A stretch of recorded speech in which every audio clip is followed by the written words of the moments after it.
నమస్కారం, welcome to GK news 9.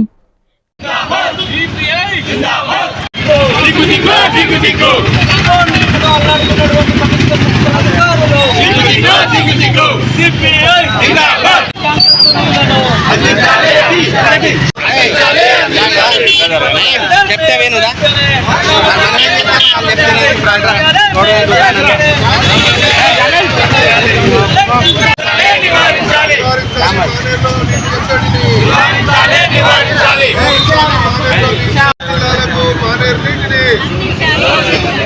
ఇతర జిల్లాలకు పంపడం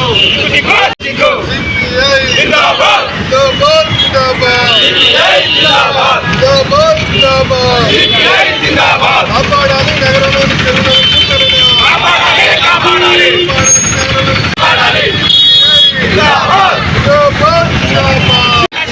అధికారుల నిర్లక్ష్య వైఖరి కరీంనగర్ నగరంలో ప్రజానీకం తీవ్ర నీటి ఎద్దడిని ఎదుర్కొంటా ఉన్నాం. అయితే పాలకుల నిర్లక్ష్య వైఖరి, ప్రణాళిక లేకపోవడంతో కరీంనగర్లో తాగునీటి సమస్య నెలకొంటా ఉన్నది. ఈ కరీంనగర్ పరిస్థితి ఎట్లా ఉంది అంటే రాజకీయంగా కరీంనగర్ అనాథగా మిగిలింది. ఈరోజు ఎంపీ ఏమో బీజేపీ, ఎమ్మెల్యే ఏమో బీఆర్ఎస్, అధికారంలో ఏమో కాంగ్రెస్ ఉంది. కానీ ప్రజల పక్షాన కేవలం ఓట్ల రాజకీయాలు తప్ప ప్రజల పక్షాన నిలబడే నాయకుడు ఈరోజు కరీంనగర్ కరువైండు. కరీంనగర్ ప్రజలు తాగునీటి సమస్య ఎదుర్కొంటూ ఉంటే ఒక రివ్యూ లేదు, ఏమీ లేదు. ఈ ప్రజల సమస్యలు పట్టించుకొని నాదుడు కరువయ్యాడు.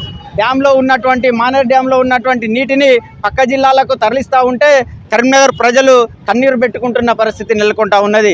అదేవిధంగా ఒకవైపు మానేర్ డ్యాంలో నీటి కొరత ఉంటే మరోవైపు విలీన గ్రామాల్లో ఉన్నటువంటి కుంటలు, చెరువులు అన్నీ కబ్జాకు గురవుతూ ఉన్నాయి. దాని ద్వారా భూగర్భ జలాలు అడగంటిపోయి ఈరోజు బోర్లు కూడా ఎండిపోయే పరిస్థితి నెలకొంటా ఉన్నది.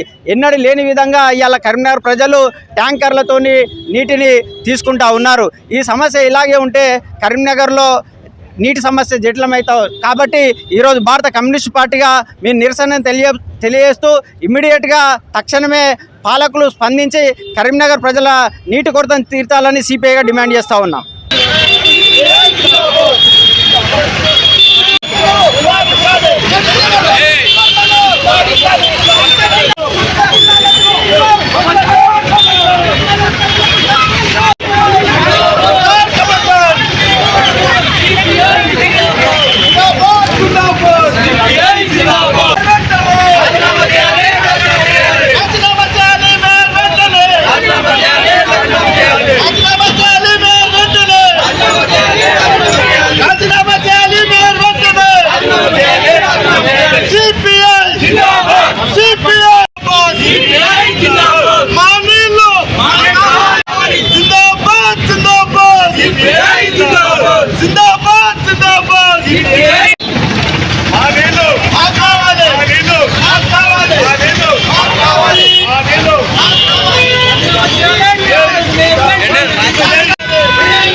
ఈ వీడియో మీకు నచ్చినట్లయితే లైక్ బటన్ క్లిక్ చేయండి.